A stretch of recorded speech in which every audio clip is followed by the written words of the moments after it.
Hello and welcome to this week's Scrimshaw Show. My name is Scrimshaw. We're going to be talking about trans rights, parental rights, and how the left should respond to the attacks on trans rights that are coming in recent weeks. We've got Danielle Smith having announced her big policy yesterday as we're recording this. I'm hoping I can get this podcast out on the same day that I'm recording it, but because this is a question of tactics and strategy, I decided to have one of the smartest tacticians and smartest strategists I know in my life on the podcast. Nathaniel. What am I calling you? Nate? Are we just doing Nate now? I don't know. Nathaniel Arfin. How you doing, bud? I'm not sure I'm ready to go with Nate. There's a couple politicians that I look up to who use that name. I think Who's the Nathaniel other? works here. We all know them Yeah, well. but by a couple, I really just meant the one. Yeah. Nathaniel and I met as both advocates for the unfortunately failed campaign of Nathaniel Smith. Um, you're a smart data guy. You think about politics in a way that I find coherent. What's your Twitter at? Is it Arfin Nathaniel? Yes, it is at I Arfin will. Nathaniel on Twitter. I'll, I'll have tagged you obviously in the tweet. Follow him. That would be nice if you could do that for me. Um, but yeah. How you doing? I'm doing pretty well. I am pretty horrified with the news out of Alberta that came through yesterday. But other than that, I'm doing all right. So this is the segue. Thank you. You're already doing my job for me, which is really funny because whenever I go on other people's podcasts, I definitely try and segue for them. It's one of those things. It's like annoying the first time you do it, but like at a certain point, you just get so comfortable with the host that it's like they enjoy it when you do it for them. Okay, so we're obviously talking about Danielle Smith's horrific attack on trans people in Alberta. We're not going to be talking very much about the policy, mostly because we do not need a 45-minute podcast of two cis men explaining why the policy is bad. Okay. We're horrified by this. I mean, you can talk after me, but I know I'm not speaking out of turn to say we're both horrified by the policy. Neither of us we do not support it. We would not do it. We don't think that there are quote unquote reasonable concerns, like whatever. That said, we are not experts in trans healthcare. We cannot explain to you the intricacies of the damage that will be done by denying these kids the healthcare that they need. Okay, there are plenty of places to find that. We are. The Scrimshaw Show is a political show. There is a political aspect to this decision because Danielle Smith is playing politics. We are not policy experts, not in this field. And so we're not going to talk very much about the fact that this is a horrific decision, but it is a horrific decision. If you would like to upbraid us for the fact that we didn't sufficiently talk about how horrible it is, well, frankly, it's your fucking right. But do not be under any illusions that we somehow think that this is a fucking brilliant masterstroke or that we only can think about this in a tactical sense. My interest in caring about the tactics of this comes from the fact that I would like to do the most good for the kids who need us.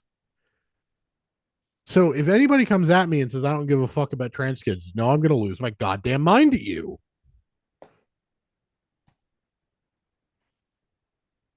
I Got think anything to say? I think I echo the majority of what you said.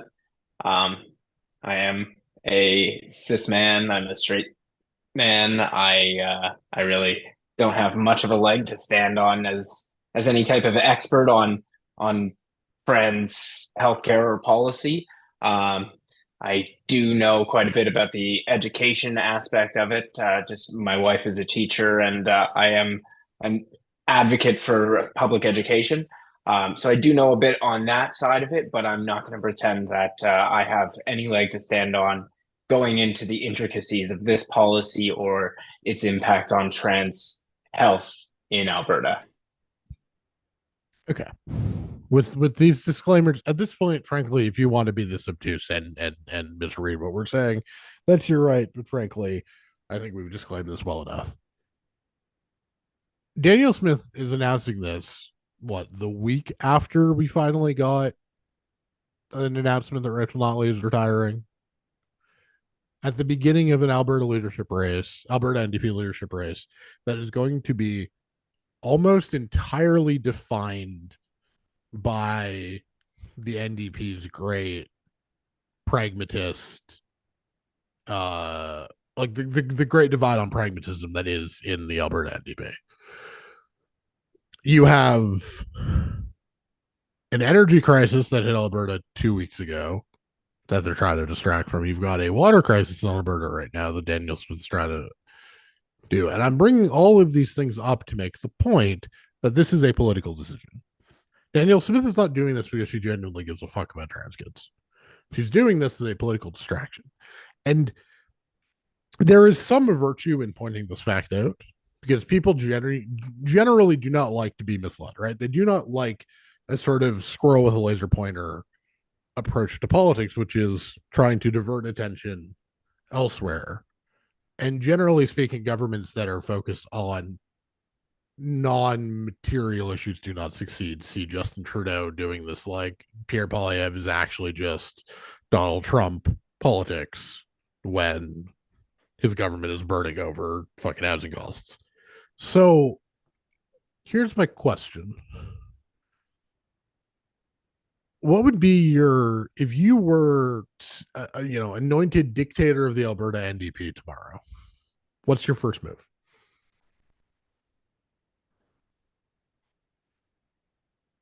I think we need to come out strong and reaffirm our positions on broader issues.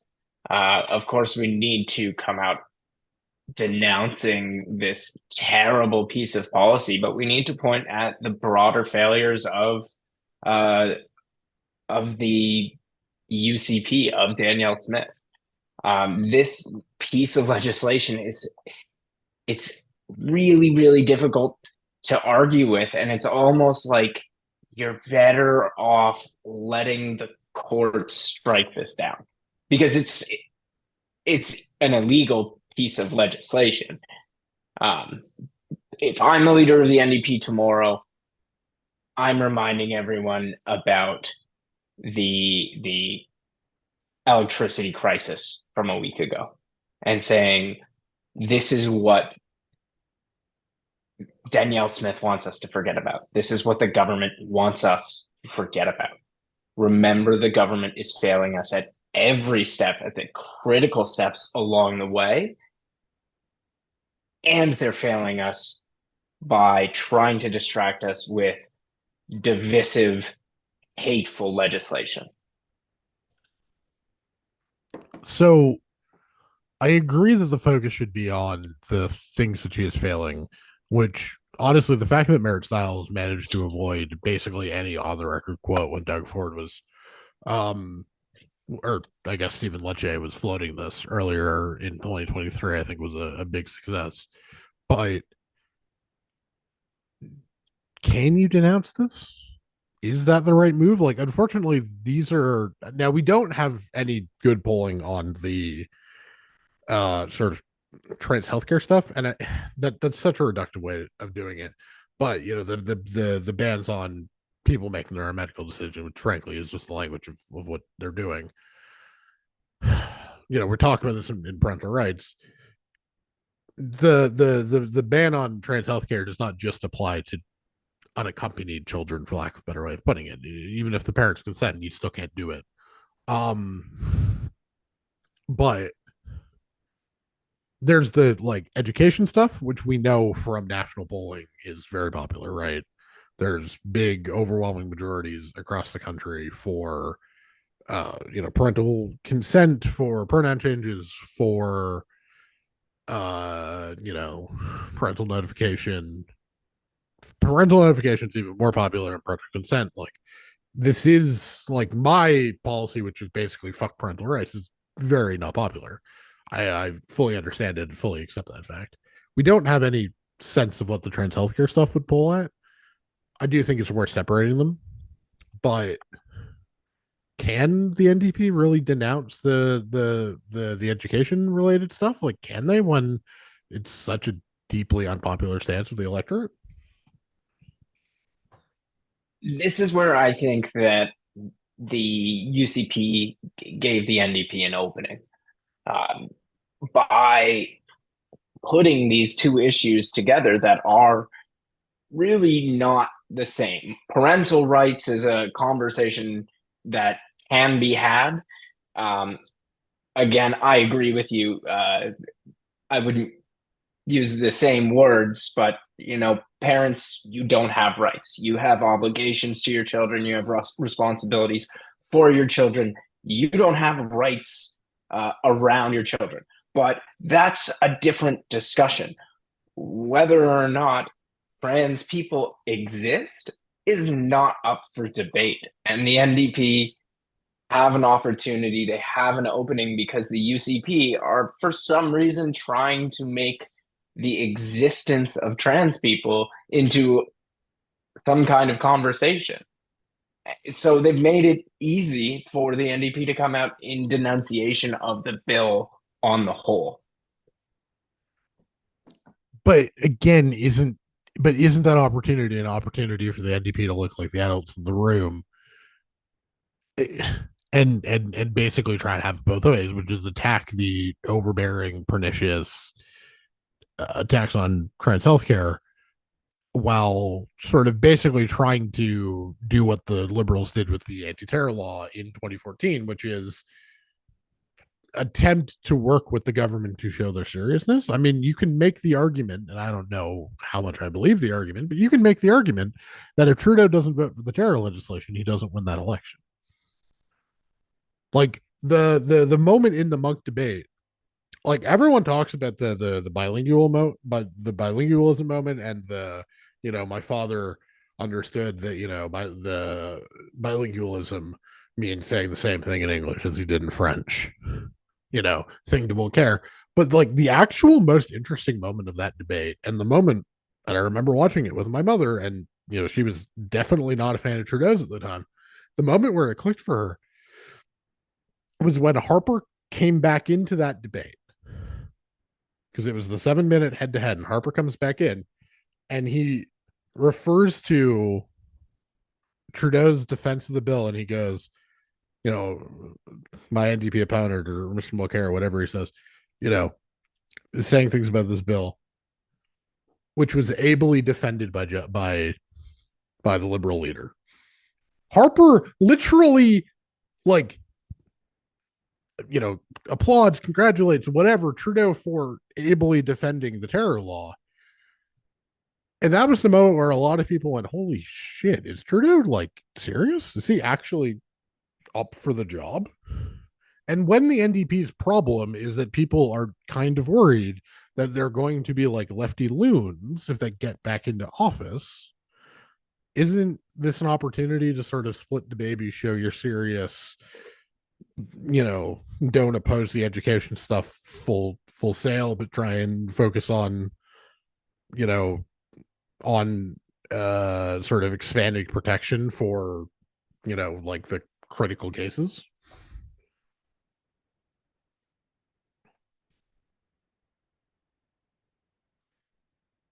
You're muted, buddy. From the same election, there was also the barbaric practices hotline, and that came right on the heels of the niqab ban discussion. And they were somewhat lumped together in a similar way. To me, this is more reminiscent of that. This is an issue that probably didn't have popular support previous and may not have popular support coming out of the broader discussion. But the parental rights issue is now part and parcel of trans rights. And I think that much like the barbaric practices hotline that the conservatives pitched, the larger issue is going to get lost because the government in power is making those two issues one and the same.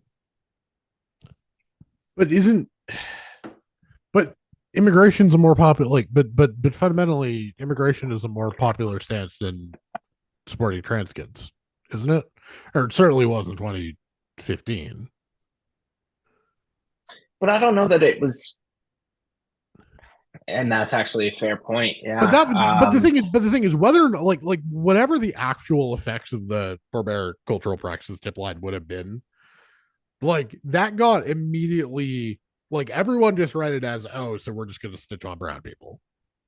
Like whether or not there was some in some fucking vault somewhere in conservative HQ like thing, it was that was how everyone immediately took it. And we know that that's how everyone took it because Jason Kenney didn't show up to the fucking press conference. That's the thing. You know who wouldn't fucking show his face? The minister for Curry in a hurry. There was a reason he didn't show up because he understood how much of a fucking disaster it was.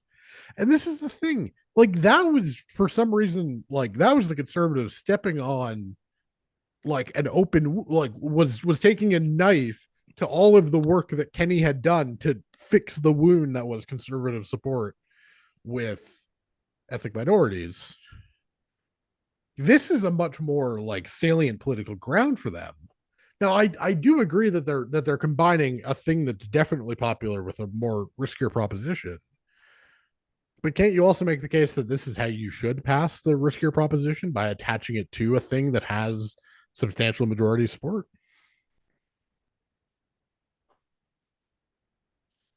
Both of those things are horrific. Um, Having majority support for the parental rights issue and using that to lump in uh, probably the most restrictive trans rights bill in Canada, definitely the most restrictive anti-trans rights bill in Canada. Um, it's horrific, and I suppose you can make that argument. It's going to be difficult for the NDP because really they have to decide who they're going to stand up for. Are they going to stand up for trans people and their healthcare rights writ large? Are they going to try and stand up for the kids and the educators who are in legislation, but especially the kids who are impacted by this legislation, or do they take the easier fight? And Alberta being what it is, and having lost that last election, and having a new leader coming in, it's going to be tough. It is going to be a tough decision. Um, I, I personally, I, I would have to take the harder fight. See, I get the instinct. Like I do, and trust me, like that's what I want to do, right?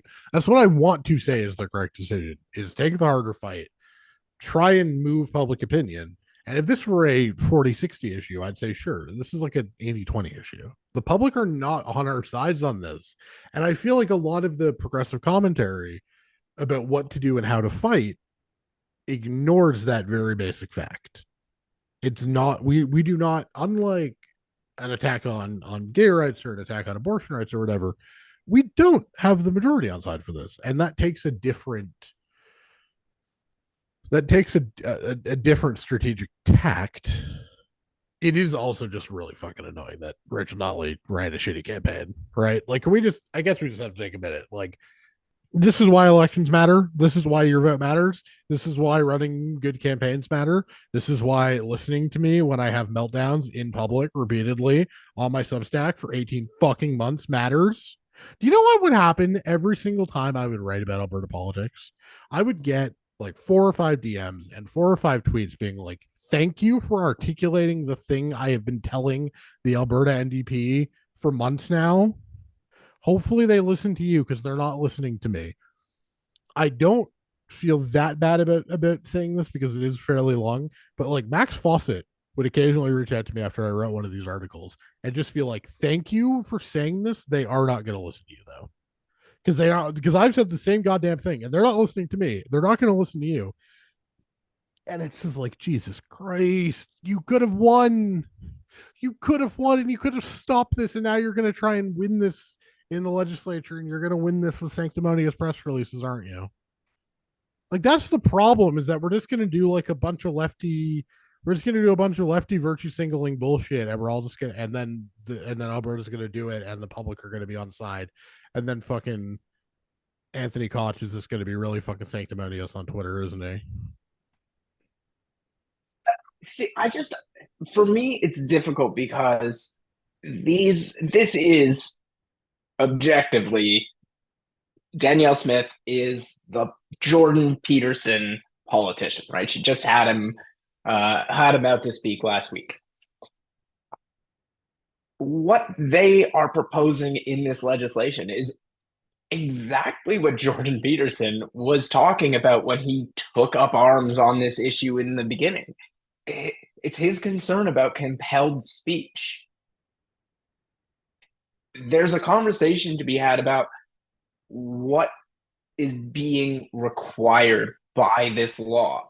It's first of all, on the medical side, there's a whole bunch of medical issues that I can't even touch because I can't get into it. I don't know nearly enough, but in terms of the educators, they're being compelled to out kids under this legislation.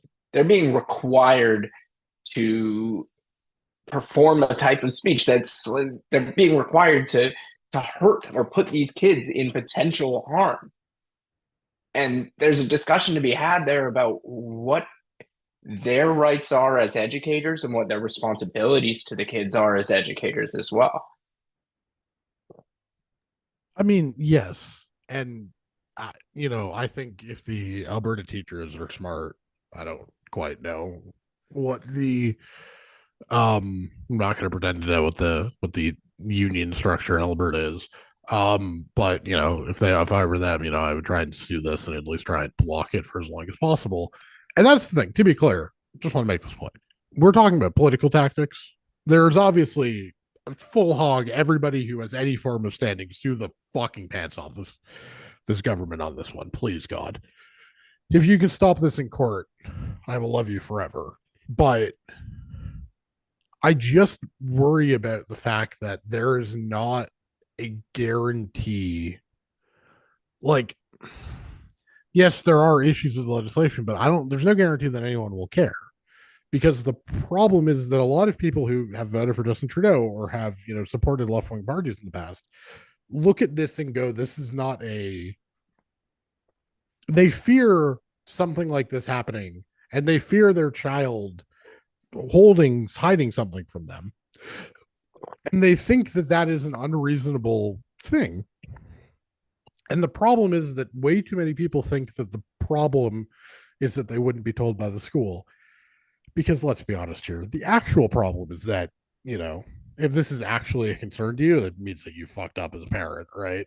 If your child isn't coming to you with something as fundamental and basic as this, you have fucked up. But of course, no one wants to admit that they've fucked up, so they make this a governmental problem. But I just keep coming back to, like, we don't have the public on side. And I don't think this is a close enough issue, certainly on the education stuff. I don't think this is a close enough issue that we can flip public opinion on it. Do you? But like, that's the thing. Like, that's why I sort of keep coming back to, like, do we just split the fights? Right? Do we pick the healthcare fight, basically try and point out all the inconsistencies of everything Danielle Smith has ever said on um everything she's ever said about the vaccine, and basically just go, yeah, go fuck yourself, you're a fucking hypocrite?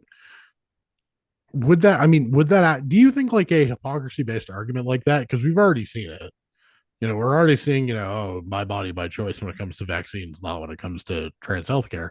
Do we think that argument has any do you think that works anywhere that isn't Twitter?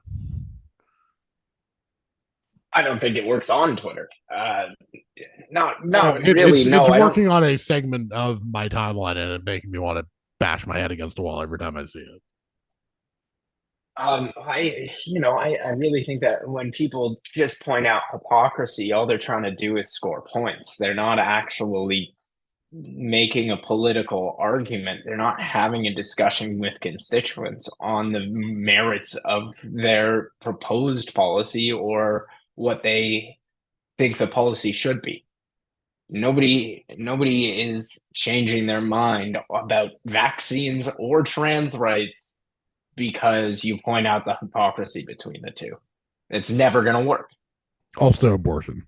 This is also very true Exactly. about It's the the same. It's the abortion same. debate. The, it's a Venn diagram. The people who disagree, and the Venn diagram is a circle. I mean, I agree that it's not a worthwhile argument. I just wanted to address it. Okay, I guess here's the other sort of somewhat related proposition to the hypocrisy stuff.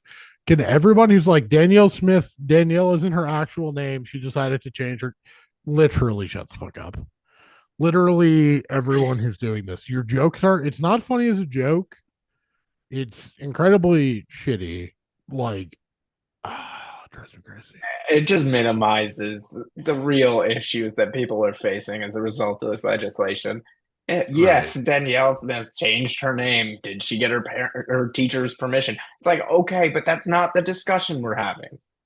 That's Yeah, not this what is parents are this afraid of, is and that's not what constituents really care about. this So is also why my are you thing with making like that point? this is also my thing with the like protecting women's sports thing. I would love to make a lot of jokes about this fact, and there's a conservative politician who advocates for the protection of women's sports, should have to name 5 WNBA players. Like, and that tweet would have banged last night. It would have done great. But that's not the point. Like fundamentally, that's not the point.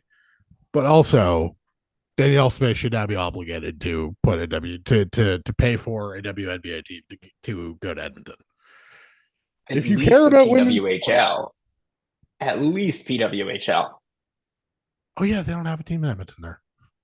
By the way, that hockey, very good hockey. I haven't talked about it. It I don't think is. it's like I just put it also. It's very good hockey. It's very good hockey.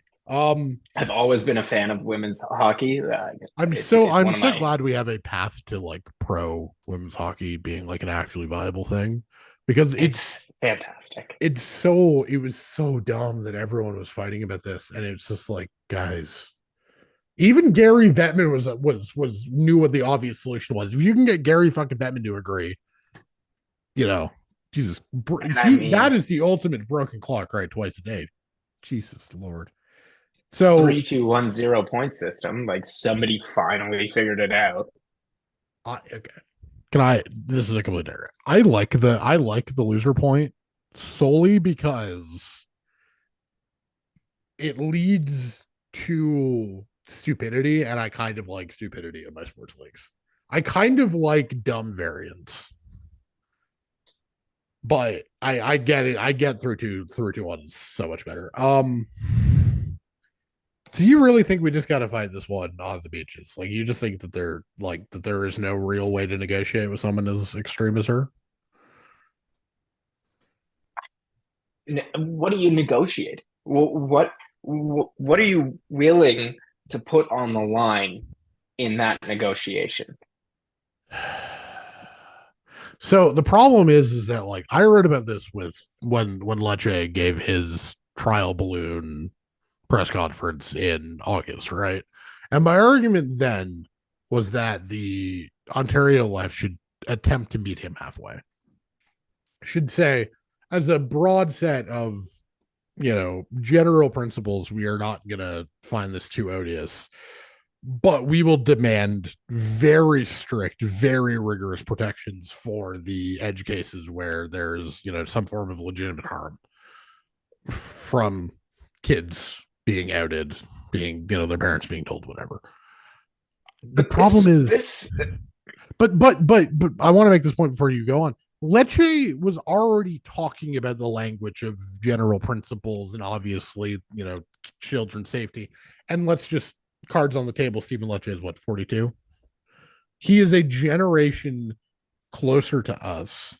He is a much like seemingly at least he is like more socially liberal than Danielle Smith's government. Like I find it easier to think Stephen Lecce is not doing this out of like a crazed cultural conservatism in a way that I don't think Danielle Smith is, which gets me to the point where I'm like, I don't.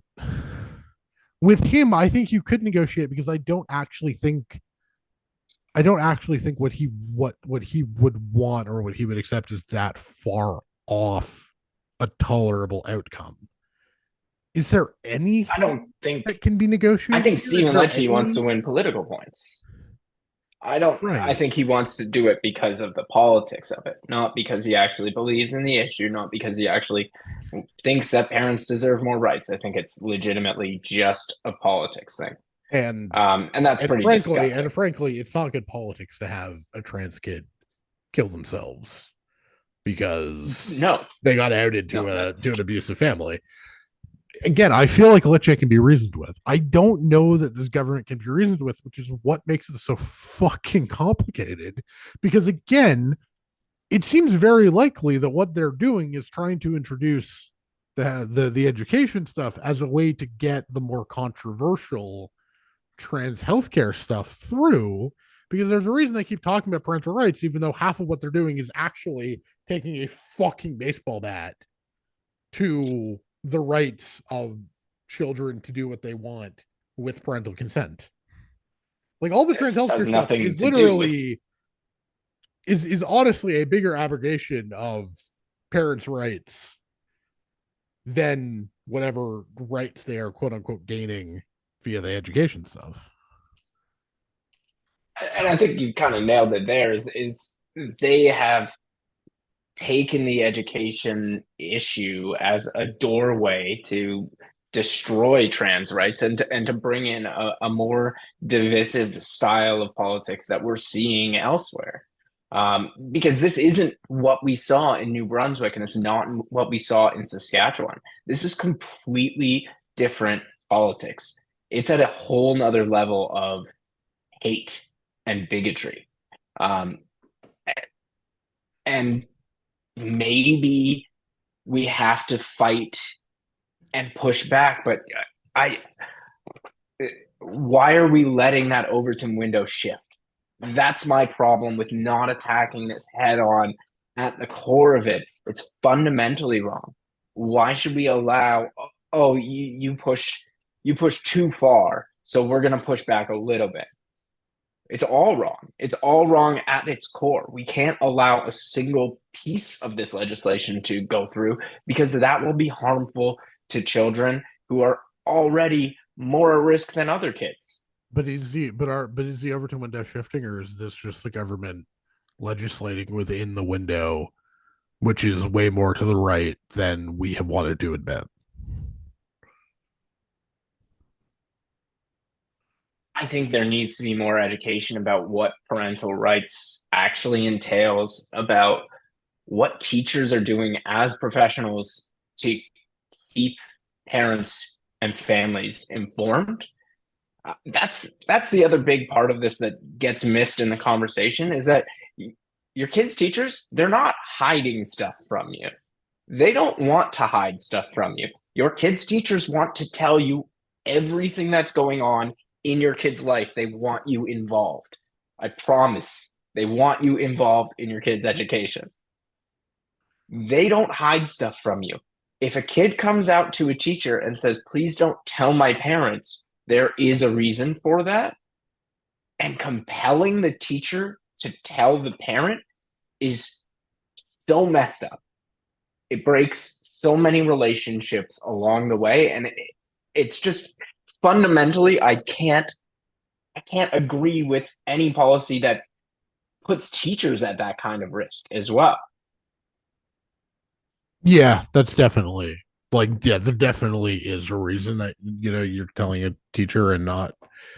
Oh my god, I still remember God, I still remember the first time I told a teacher I was gay. It was because we were doing the color purple in grade 12, and um we had to do an assignment on like epiphanies because God, the color purple. It's a fucking that's a fucking haunting read. I can't believe that they have decided to make this like deeply haunting book where the first scene, the book literally starts with her being abused. I'm only not using the word because I don't know if that's like allowed on YouTube. But they've made this like uplifting. I don't understand it, man. Like that's not how I read that book when I had to read it in grade 12. But obviously, an epiphanies thing with me, you know, there is no other epiphany other than when I was an 11-year-old and I realized I was fucking gay. Um, what should the feds do?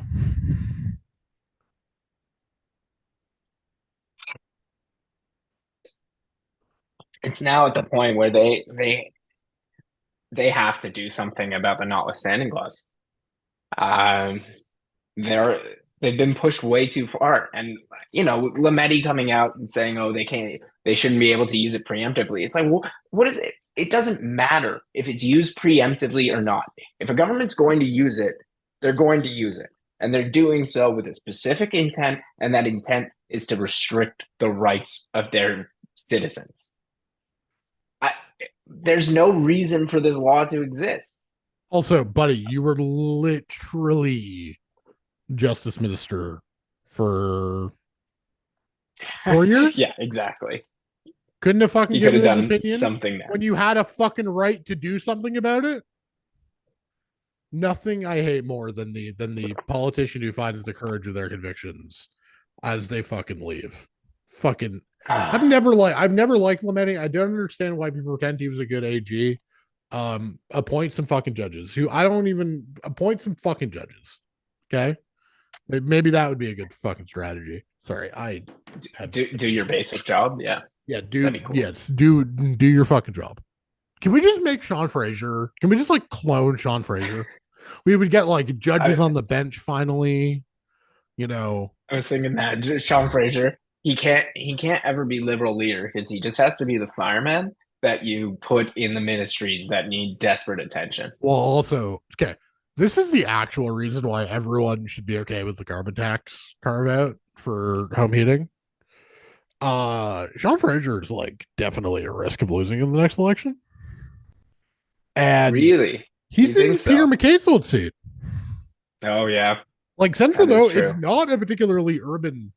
Like Central Nova is not particular. I don't know if they renamed it in the riding distribution, but like Central Nova is not a particularly urban part of Nova Scotia. Like he has like a somewhat healthy lead, but that was also when the Liberals were winning Atlantic Canada. Atlantic Canada has been one of the worst like relative regions. Yes, give all the pork you need to Atlantic Canada to keep Sean Fraser in fucking Parliament. Like I'm sorry guys, like play politics. He is our best minister. Protect him at all costs. Can he speak French?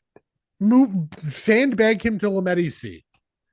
I don't fucking know. Can I don't know. Can he speak French? I haven't heard. I haven't listened. Is that a Um, requirement now to be elected in Quebec? I mean, it's not going to be when we get full PR and I run on the and I run on the Protect Anglo Rights Party platform. No, I'm literally if we ever get like pure PR, I am moving to Montreal and becoming like a just like pure on like like Anglo supremacist, and I will get 12% of the vote in the island of Montreal. And that will be my life. Should we disallow it? Should we use disallowance? Is that the conversation we need to start having? Disallowance. It would spark a We, massive we didn't have that constitutional craving. conversation, right? We didn't have that conversation. No one had that conversation when New Brunswick and Saskatchewan brought their laws in. Right? It was Yeah, but their hardly laws brought are up. also much like not nearly as crazy and as bad. And if we use that disallowance, or if disallowance is used, what's next? Is Danielle Smith going to pull out her Alberta Freedom Charter? I can't remember what that ridiculous bill is called. Alberta Sovereignty Act. That's right, the Alberta Sovereignty Act.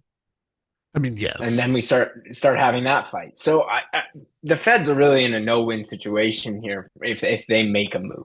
Well, so Um, the real pickle for them is, of course, is that they've never disallowed anything Quebec has done, and Quebec has done plenty of equally blatantly unconstitutional things, but yes, the Liberals keep electing leaders from Quebec, so we don't do anything about that fact. Um, well, when was Quebec the is special. last Liberal prime minister who actually counts? So no, John Turner doesn't count. I guess it was Pearson. He was the last non-Quebecer, right? Because Yes. Pierre, Jean, Paul, and Justin, yeah, they're all Quebecers. God, this is a fucking quagmire. This is Yeah, just a I mean, fucking I shit think you have show. to let it. You got to punt it to the courts right now. The feds, they can try and grandstand and make a lot of stink about it in Parliament, but I think you just have to wait for the courts. I think the law is clearly unconstitutional. Um, right, the Nova Scotia or the New Brunswick bill, sorry, was found unconstitutional. So this is clearly going to be found unconstitutional. Um, And let's be honest here. Like even conservative appointed Supreme Court justices, they're all fucking lefties. You have well, I it's not told? even left. No, it is. It's they're just They are all reasonable. lefties. Have I told the? I don't know if I've told. I think I've told you this. I don't know if I've told this publicly. Um, my cousin was almost on the Supreme Court, Mark Nadal. He's my cousin once removed. I think my understanding of second cousins versus cousins once removed comes entirely from a Gilmore Girls episode. So I think he's my cousin once removed. He's my mom's first cousin. I once sat with him Yes, at a that's correct. funeral. He is thank fucking God this man did not make it on the court. He is one of the most conservative people I've ever met. He was the one ideologue that Harper ever tried to get on the court.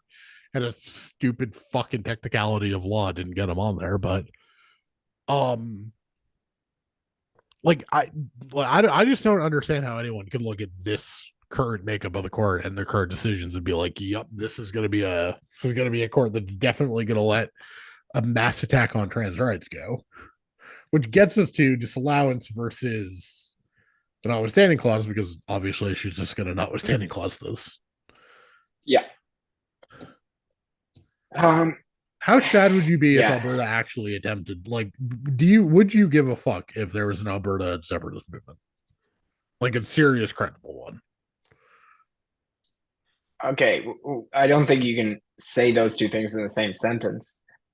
Serious, incredible Alberta separatist movement. It's not going to happen. Um. No, Would I but be if sad about it? but like in the way that Canada came together to try and save Quebec, do you think anyone in this country would you A and B do you think anyone in the country would respond the same way if Alberta were talking about a referendum? No. Yeah. No. Oh, I'm just a dirty no, No. I'm just a No. And dirty no. Anglo Quebecer, so Anglo. I'm just trying to think about the cultural contributions of Quebec and its historical importance, both physically uh, physically in terms of its location and its importance culturally. Uh, yeah, I don't think there's the same kind of influence from Alberta. Um, But what are they going to do? I mean, Where do what they go? are you not excited to be from the same country as Nickelback anymore? Oh, is that what I'm losing out on? I mean, Nickelback is the most like significant cultural contribution of Alberta, right? Oh no, I mean Tegan and Sarah fucking sucks. That's fine. There's probably like one singer songwriter I like from Alberta, but I cannot think of them. But no, like Like, if it were Quebec Saskatchewan and obviously needs more. Manitoba, Are we counting Neil as a Manitoban? He's from Winnipeg originally, right? Yes and no. But again, are we counting Neil Young as a Manitoban? Like he hasn't lived there in like 75 years, To me, Neil Young is just a Canadian. Um, and that's not because even though I he doesn't live in disagree Canada with anymore. Alberta or, Winnipeg. I just Winnipeg doesn't really exist, and he's not from Alberta, so Okay, sorry, I have to complain about something. So one, Joni Mitchell and Jan Arden. Obviously, I do have to apologize. I knew there were a couple of decent musicians from Alberta, um, but Tamara Litch is on the Wikipedia page for musicians from Alberta. what? She Yes, has music? Convoy Nutter is on the musicians from Alberta Wikipedia page. Um, That's outstanding. just deeply aggravating me. Um, yeah, no, love that. I love how this is gonna come up, and I'm gonna click on her thing, and it's like not gonna be the same one. No, it's the same one. Why do you get to be on the musicians from Alberta page? The thing about Wikipedia is that anyone can put it Yeah, on there. but I thought all the editors of Wikipedia were like, you know, we're very strict about this stuff. Jesus Christ. Well, thank you for making your inaugural appearance on the Scrimshaw Show. I'm looking forward to having you back many times. Thank you Uh, for having me. follow you on Twitter at Arfin Nathaniel. I'm probably gonna have you write something for my site at some point, so read you when you do that. Um, who should Mercedes sign to replace Lewis Hamilton? Um,